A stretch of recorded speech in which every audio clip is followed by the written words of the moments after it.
gerrymandering. Started by...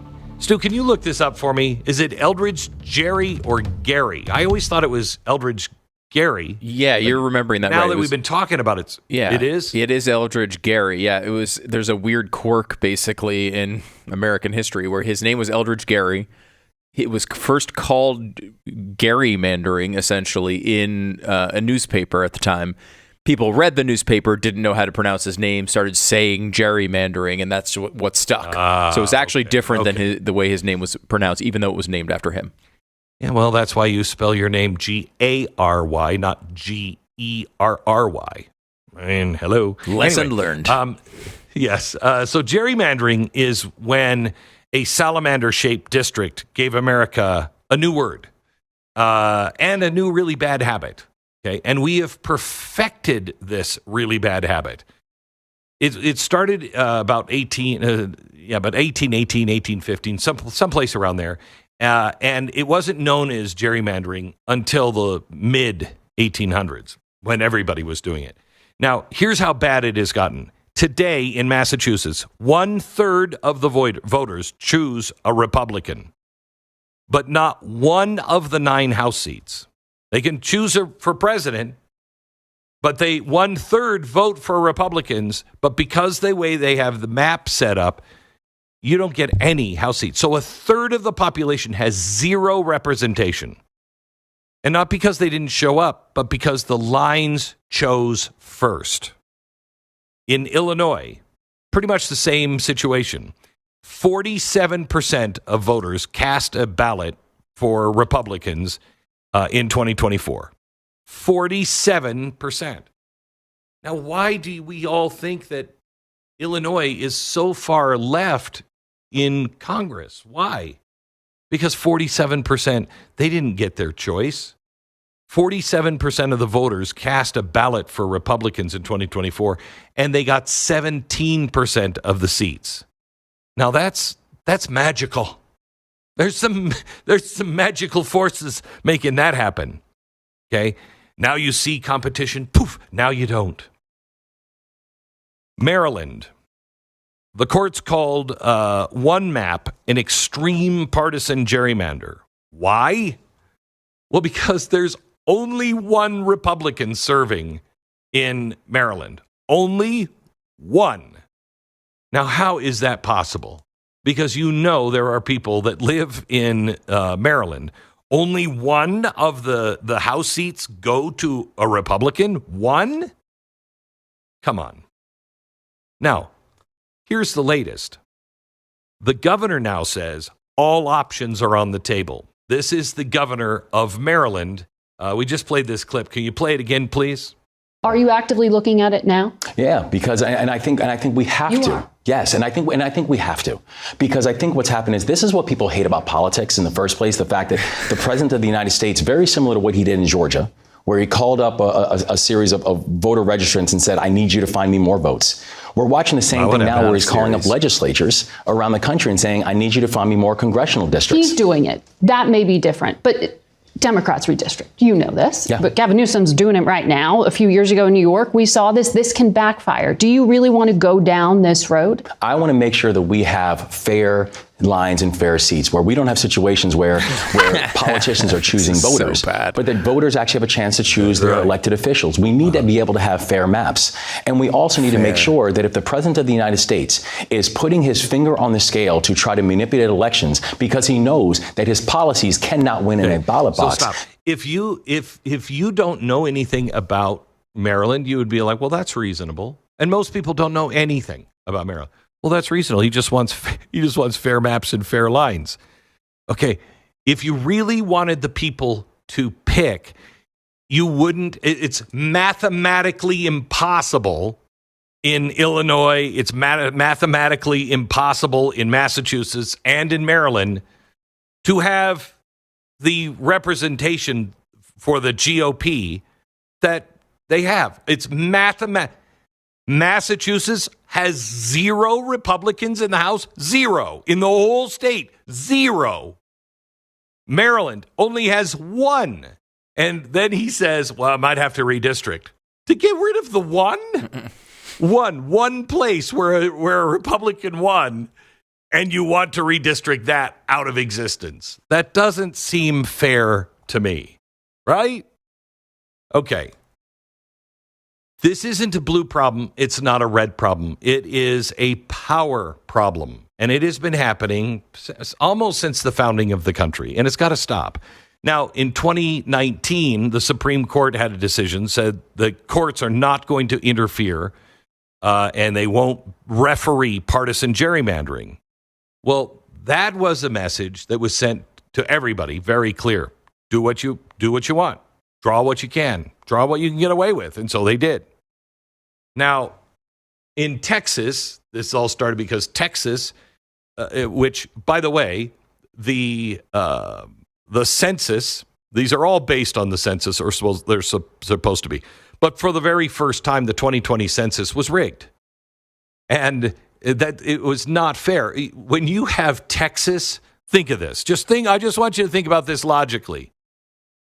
Texas in, 2020? Texas in 2020 had lost people or had not gained any citizens? What planet are you living in? Texas is growing by leaps and bounds as it was in 2015, 2010. You're telling me nothing, no new growth. Wow, that's amazing. So Texas is trying to correct this problem where they fix the census. Okay. Now, the left is shouting, outrage, this is crazy. I can't believe they're doing it. It's an arms race of hypocrisy. It really is. It really is. Which one could launch the biggest hypocritical missile? I'm not sure. I can just tell you this ends. It ends where legitimacy ends. When somebody will look up in one of these states and say, this is, and with real facts on their side, that's not representative of me. The House of Representatives, that's not representative of my district, of my state. You can draw a district any way you want, cut us all apart so you can't have a Republican in. You've been doing that forever. Here's the thing. Safe seats. That's what everybody wants, a safe seat. Safe seats do not create better leaders. They create unaccountable leaders. Let me say it again. Safe seats do not create better leaders. They create unaccountable leaders. Why? Because a safe seat doesn't reward persuasion. You don't have to persuade anybody. They reward purity tests. This is why we have become so incredibly extreme. It's why everybody wonders why the center feels like it's collapsing, Every compromise feels like a betrayal because you're not dealing with people. You're dealing with people who are extremes, okay? So what do? Well, there's a couple of solutions. One, independent map making. Yeah, that's going to work. Put the pens in the citizens' hands. Oh, good. Michigan, Arizona, California, they have shown independent or court-drawn maps reduce extremes and increase competition. Okay. Maybe. California has an independent committee. This was passed by the people, voted for. People were like, you know what? We want fair districts. Okay. But at the first time of trouble, don't worry. They'll violate that, as you're seeing with California. You have the governor of California coming out, and we're going to redraw all of them because they don't care about the voices of the people in those districts. They care about the Democrat voice in Congress. So the governor's going around it. And it'll only be stopped if the people of California stand up. Are they going to? I don't know. Now, if we don't solve this at the local and state level, believe me, there are going to be people in Congress that want to change the rules, and the left is already working on it. It's called the Fair Representation Act. Stu, they already have an act. It's the Fair Representation Act. I like fair representation. Right? It's about representation, and it's going to be fair. See what could go wrong with this. They just reintroduced it this summer. It would use independent commissions, multi-member districts, and ranked choice voting for the House. Oh, ranked choice voting? What could possibly go wrong with ranked choice voting? Why is that a problem, Stu? Well, currently the Democrats really love ranked choice voting because it's benefited them mostly, and that's just a small part, of course, of that particular act. But basically, if you unless the other team is smart enough to actually understand the rules of it, which so far the Republicans have not been, they will nominate people that will split their own vote, and you'll wind up with someone who is not the majority candidate wound up winning the seat. Yeah, really bad idea. Really bad idea. So may I make a suggestion on how we fix this? And I would like to base this on Moses. Moses already did this, okay? He divided people in hundreds and fifties and tens. I want you to think of the United States under one big tent, okay? One big tent. Let's say we look at the United States as a big block, and we want to put everybody under a tent, but we can't put them under one big tent. So let's say we put them in tents of 100 or 1,000 or 5,000. And we think of the map as you have to have a tent over these people. All right, well, I know we have 4 corners, and we put a stake in the ground, and those 4 corners, we build a tent. And then we build a tent right next to that one that holds the same amount of people, and we put 4 stakes in the ground, and we build another tent. In other words, each district has to have 4 straight lines, just like a tent. It's just a box. Okay? It can be a rectangle. However you want to design it, that is fine, but it is just a box. And when that box becomes too full, you split it in half. And now it becomes 2 boxes.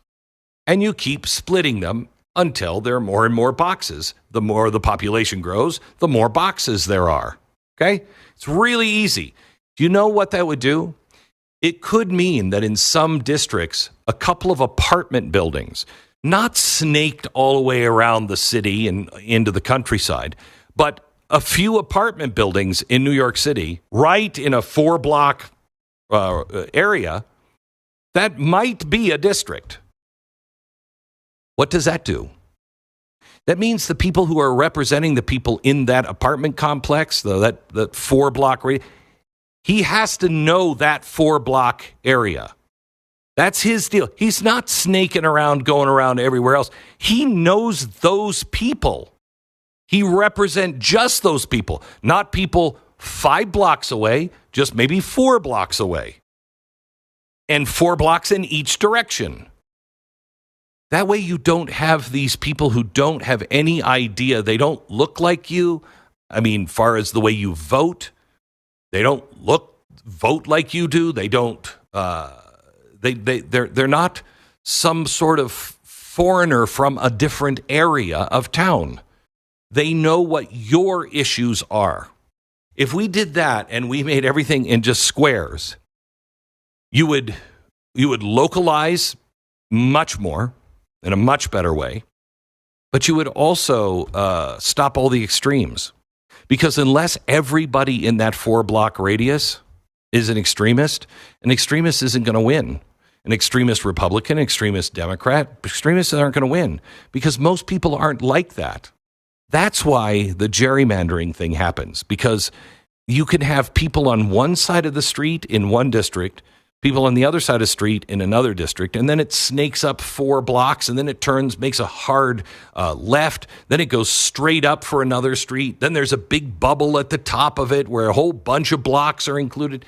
That makes no sense. That's making a safe seat. Again, safe seats do not reward anything